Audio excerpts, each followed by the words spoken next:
Hey, this is Synergy Loves Company, where we explore how Disney connects to everything because you don't have to be at the Disney parks to experience the magic every day.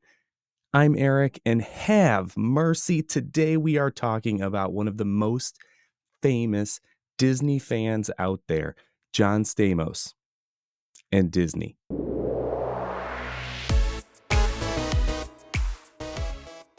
Previously on Synergy Loves Company, we talked all about the Beach Boys and Disney, but we ended on the fact that actor, musician, and Disney adult extraordinaire John Stamos was in the band intermittently, but he was right there in the Kokomo video. I love John Stamos. He is a symbol of my childhood, and his Disney fandom has become aspirational for me. And just last year, he came out with a memoir called If You Would Have Told Me. I made sure to get my hands on a copy of this book, and it led me to more connections to Disney than I could even imagine. And I became even more of a John Stamos fan than I already was. So let's get to it. John Stamos and Disney.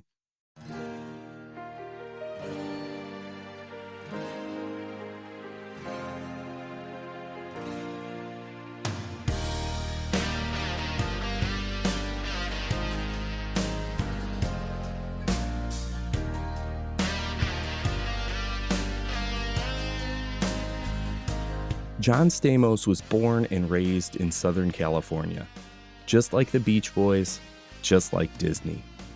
Growing up in Orange County, he lived in the shadow of Disneyland and Knott's Berry Farm. The SoCal theme parks were a big part of his life as a child and teen, and it shaped the way he viewed entertainment, acting, and live music. They helped him know early on that he wanted to be a performer and he wanted to be famous. He spent his time in high school playing for the John F. Kennedy High School marching band and working on the weekends making breakfast as a short order cook at his father's restaurant, the Yellow Basket, in Gardena, California. All the while, he was dreaming of being an actor. In the early 80s, he followed his dream to be a famous actor, and the wish his heart made came true. He landed a role as a troubled teen Blackie Parrish on ABC's soap opera General Hospital. He had a spark that caught the audience's attention, and what was supposed to be a few episodes turned into a major character that ran for years. He really had become famous, a famous soap star at least. He was soap opera famous enough that he was booked as a big name on a new sitcom that he would lead with a couple of comedians and a house full of kids.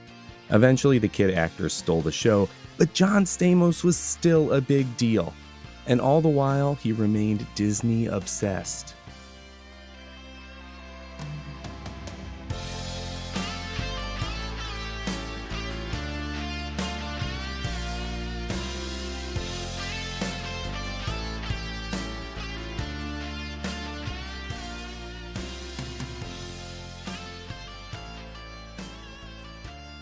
All right, we set it up. John Stamos is a Disney adult, and he achieved his goal of becoming a famous actor. So what has he done with Disney? Let's run down John Stamos's Disney filmography. Recently, John Stamos has been showing up as a guest star in a lot of Disney projects. First off, he voices Tony Stark on Spidey and His Amazing Friends. And if you're not familiar with the show, it's a Disney Junior version of the Spider-Verse. It's basically a Marvel version of the PJ Masks, another show on Disney Junior, but that one wasn't actually Disney IP. So I think this was them trying to make PJ Masks, but make it more synergy. 3 Spider People, Peter Parker's red and blue Spider-Man, Spin, which is Miles Morales in the black and red suit Spider-Man, and Ghost Spider Gwen Stacy meet up with other preschool versions of Marvel characters and stop preschool versions of Marvel villains from preschool villainy. John Stamos voices Tony Stark, Iron Man, and if you were trying to find the family-friendly version of Robert Downey Jr., I think he's a fine choice. Another voiceover role he's taken on is that of Captain Salty Bones on another preschool show, Mickey Mouse Funhouse. Mickey Mouse Funhouse is another one of those Disney Junior animated shows, but this time it features Mickey and friends. On this one, John Stamos doesn't play Mickey or one of his friends. He plays Captain Salty Bones, and Captain Salty Bones is literally bones. He's a skeleton with a pirate captain's hat on. Think that Dead Men Tell No Tales skeleton on Pirates of the Caribbean. This character has shown up when Mickey and friends are ever on a pirate adventure on the show. But let's step away from the Disney Junior scene for a moment. John Stamos also had a guest starring role playing a version of himself on Muppets Haunted Mansion in 2021. The character he plays is actually a shape-shifting spirit that takes the form of John Stamos. In the story, Pepe the Prawn thinks he's going to be attending a Halloween party at the mansion, and he hopes to meet some famous celebrities. So the spirit takes advantage of this by taking the form of John Stamos, and we get a little cameo. So these three examples of guest starring roles are really a Disney fan's dream roles. He basically played roles related to two of the most famous Disneyland rides and the leader of the Avengers. Not too shabby. But his biggest Disney role is one that's probably not as well known.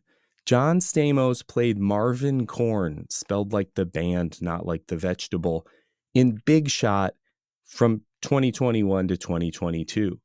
Big Shot is a David E. Kelley drama series made for Disney+. It's about a college basketball coach who gets fired after an angry sideline outburst, and then he goes to coach at his daughter's high school. The high school girls basketball team he's coaching learns the sport from him, but he learns even more from them. Aw, what a heartwarming story. The show was not the biggest Disney Plus hit, and it's one that got kicked off last year when Disney Plus cleaned out a bunch of content.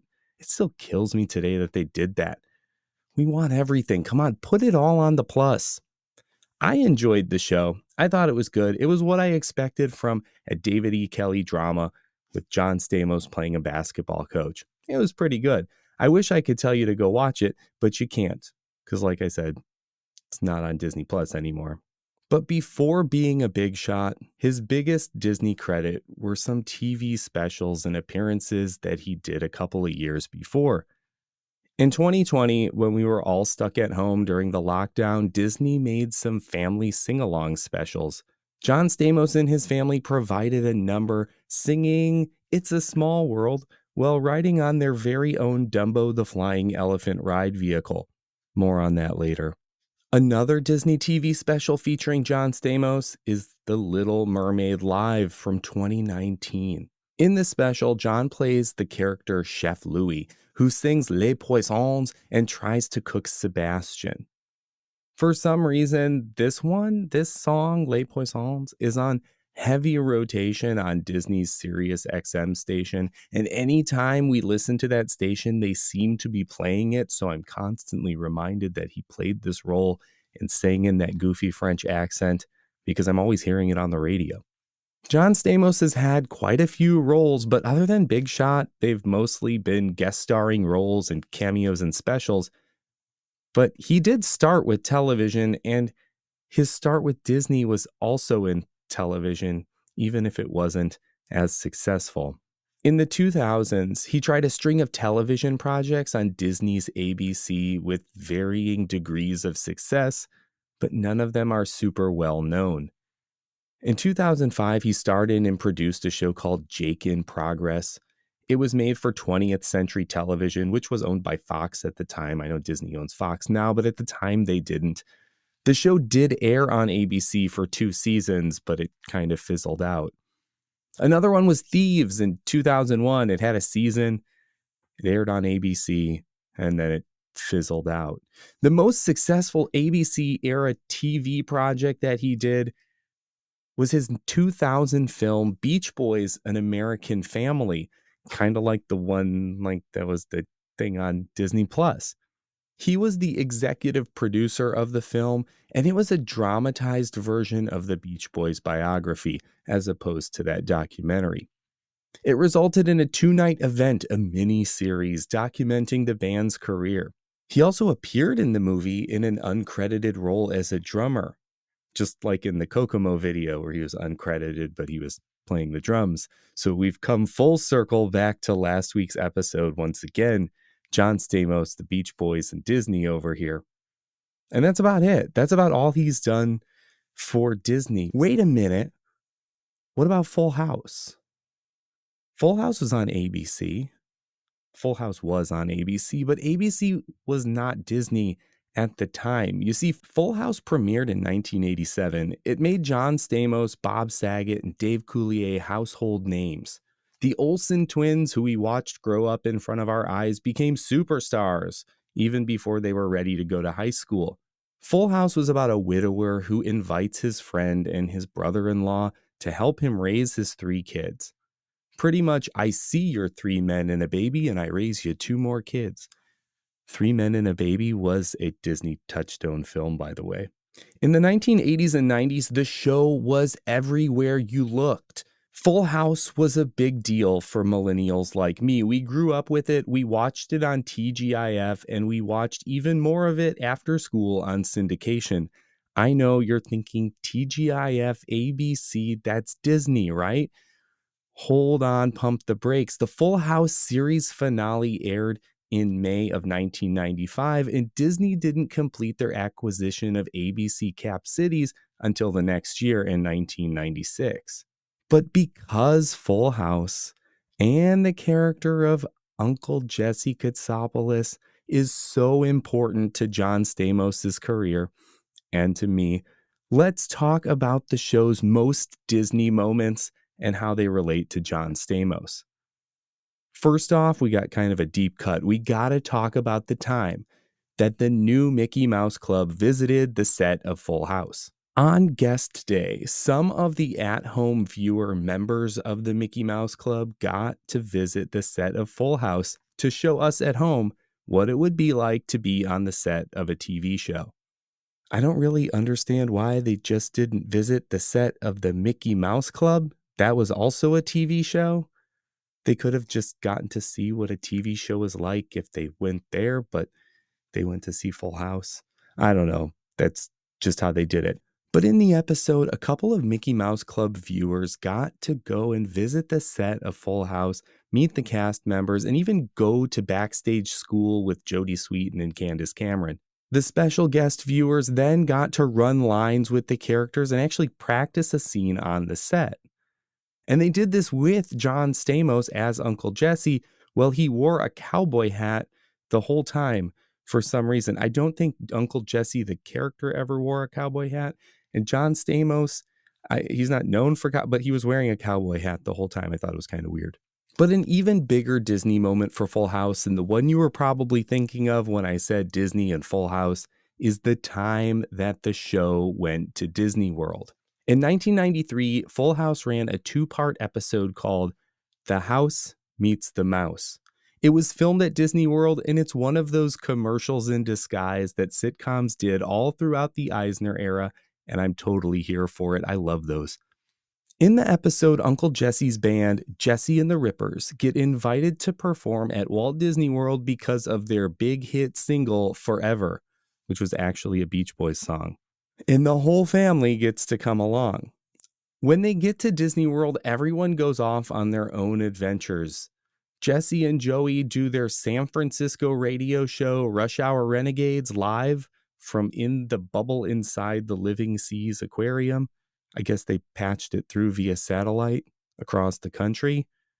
Anyways, this makes Jesse late for meeting up with Becky on a dock somewhere, which makes her upset because it's their anniversary and he's always doing things like this, like when he ran away on their wedding day and got stuck in a tree. But anyways, he finally meets her in the lobby of the Grand Floridian where he plays an original song called For the Times. Becky's up on the balcony looking down at Jesse, who's in the lobby of the Grand Floridian, playing that piano, trying to serenade her. And the last time my family visited the Grand Floridian, a couple years ago, I made sure we visited this spot, both the piano and the balcony, because I'm a nerd and I wanted to see where Uncle Jesse and Aunt Becky were when they filmed this scene. All right, there you go. You might think that the John Stamos Disney connections are done, But we haven't gotten into a big part of John Stamos' Disney connections, his fandom, his actual Disney fandom. And to get into it, we have to talk about how John Stamos recently released that memoir called If You Would Have Told Me. And when it dropped at the end of last year, I made sure to check it out from my local public library. I knew he was a big Disney fan, but I didn't know how much it would actually shine through in the book. But there are a lot of Disney moments in there. For instance, he tells a story where he was hanging out partying at the Grand Floridian after filming the Kokomo video, and the party was starting to get wild, so he left. As the night went on, the party revelers trashed the Grand Floridian hot tub because a recognizable face like John Stamos had been out there earlier in the night. He was shadow banned from the Grand Floridian by the staff. He never could ever seem to book a room there. Every time he called, they said, "Who's this calling?" "Oh, it's John Stamos." "No, we don't have a room for you." He didn't figure out that he had been banned until years later when he was filming the Full House episode at the Grand Floridian. He asked about it at the front desk. When they told him that they couldn't book him a room because he trashed the hot tub, he explained that it wasn't him. He didn't do it. He had left before the hot tub got all ruined, trashed, glass bottles in the bottom of it. It was bad stuff. And they understood. They were like, "Uncle Jesse, of course you didn't do it. You're allowed to stay at the Grand Floridian again anytime you want." How's that for tying it all together? We got the Beach Boys Kokomo video, we got Full House, we got Uncle Jesse, we got it all right here. Anyways, John's book is full of Disney moments like this. So now let's get into my top 5 ways John Stamos shows his Disney fandom in his book. He's just a big Disney fan like you or me, but on a much bigger level. Okay, before we go forward, I promise I won't spoil the whole book. You should definitely read it. I'm just pointing out some of the very Disney moments and aspects of the book. Number 1, he drops Disney references in casual conversation all over this book. Some quick examples throughout the book. He uses phrases like pixie dust, fairy tale, and even drops in an experimental prototype community of tomorrow. When he's describing the Scientology building in one chapter, he compares it to the Haunted Mansion.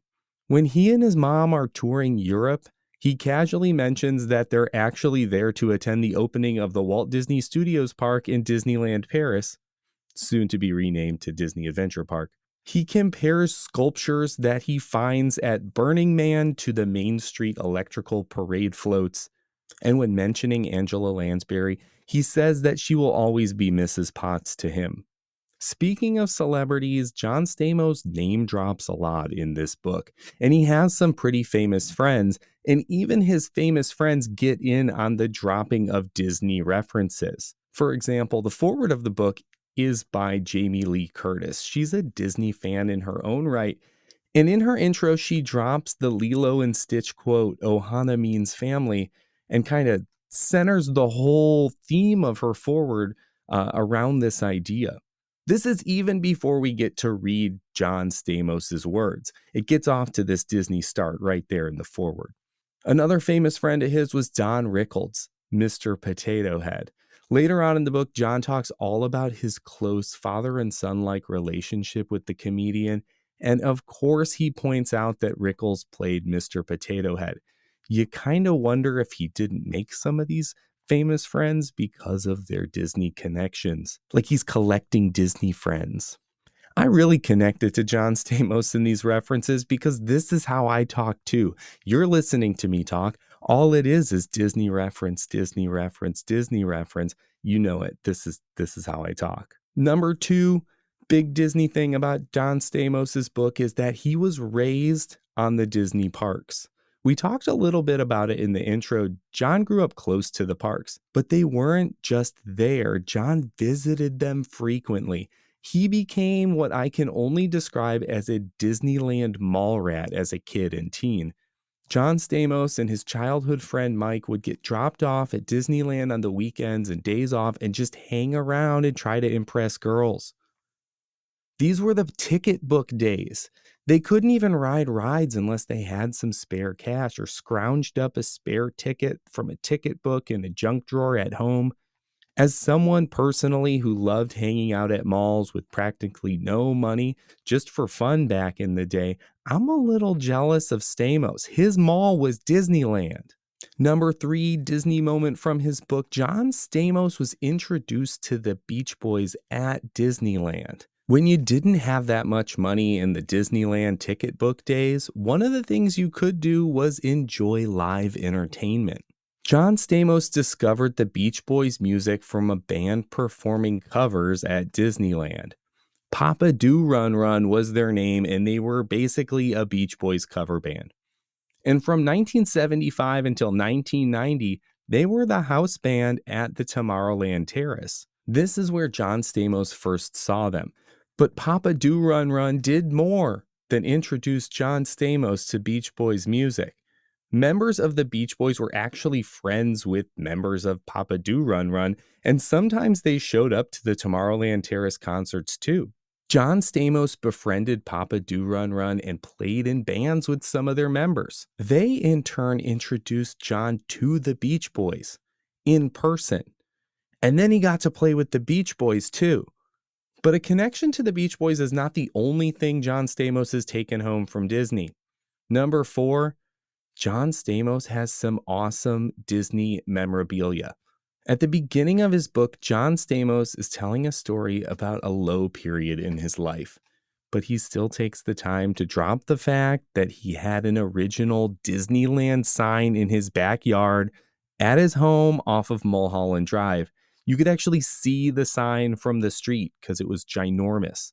It wasn't the whole sign, it was actually just the D from the Disneyland sign. In eBay's heyday, Disney thought it would be a good idea to offload some larger-than-life stuff that they had sitting around, and they did it with some big publicity-grabbing auctions. Just like us, when we see that new popcorn bucket, that Loungefly, that Lego set, John Stamos had that Disney money burning a hole in his pocket.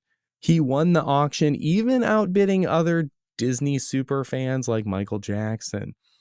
And then he put the giant 14-foot tall sign in his backyard for all of us to see, the ultimate Disney flex. But that's not all. In the book, he talks about another big ticket Disney item he has in his home, and it's an original Flying Dumbo ride vehicle. Back when John Stamos was still married to Rebecca Romaine, he was celebrating his 40th birthday at Disneyland in California Adventure. He had a big birthday party at the Grand Californian Resort where Rebecca gave him the Dumbo ride vehicle as a birthday gift. You can see his Dumbo in that Disney Family sing-along from 2020. Even more Disney flexing. We're all sitting at home watching the special on our couches, and John Stamos and his family are like, we don't sit on couches. We sit on a Dumbo in our home. Speaking of family, number 5, John Stamos found his wife Caitlin through their mutual love of Disney. They were both guest starring on Law & Order because who in Hollywood hasn't guest starred on Law & Order? And the way he tells the story, they were both in hair and makeup and she was talking about Disney, so of course he was immediately interested. I mean, I get it. Whenever I'm anywhere and I hear someone talking about Disney, my ears perk up and it's all that I can do to stop myself from just butting in to that conversation. Did somebody just say Disney? Throughout their dating relationship, they took Disney trips, and like a fairy tale from Fantasyland, they fell in love. Their epic engagement story involves the animation building in Disney's California Adventure. And I will now forever refer to this building as the Stamos Engagement Building. John and Caitlin Stamos have a son, Billy, who's named after John's father, and of course they continually bring him to the parks. And just like that, the Disney fandom cycle continues. We pass our love of Disney down to the next generation, who will probably pass it down to the next generation, and Disney fandom lives on. All right, well, there you go. Those are some of the broad strokes Disney themes that happen through his book. I think you should go check out his book from your local library. It's a great read, talks a lot about his career, Hollywood. It made me like John Stamos even more. So go look that one up if you would have told me. And then you should go follow John on Instagram. He's probably posting about his new book or the Beach Boys or pictures of his latest Disney bound with his family. And if you like these episodes about the Beach Boys and John Stamos and Disney, you'll love his posts. And you'll also love to follow me on Instagram and Threads while you're already there following John Stamos. You can find me at Synergy Loves Company. And if you enjoyed this episode and you want even more, subscribe or follow me in the podcast app of your choice, or on YouTube for the video version where you can actually see me and what I'm talking about. And if you want to bring your Synergy Loves Company fandom to the John Stamos Disney Fandom level, you can. Share the show with another Disney fan friend of yours. Just tell them to visit Synergy Loves Company. They'll probably have to say, "Have mercy, why haven't I heard of this before?" And they'll think that you are radder than Jesse and the Rippers. And remember, this show is listener supported. There's no sponsors. It's just you and me. So if you feel like you get value from the show and you want to give a little something back, you could buy me a coffee on Ko-fi, K-O-F-I. On Ko-fi, you can make a donation. Let me know that you get value from the show and you want me to continue making more great episodes like this. If you look in the show description or go to synergylovescompany.com, you'll find a link to my Ko-fi page where you can give back to the show and help it keep going. So no matter how you decide to support the show, just know that I appreciate you and the time that you spent with me today. So thank you so much. So that's all for today. Thanks for exploring Disney's connections with me. And until next time, keep discovering the magic in everything.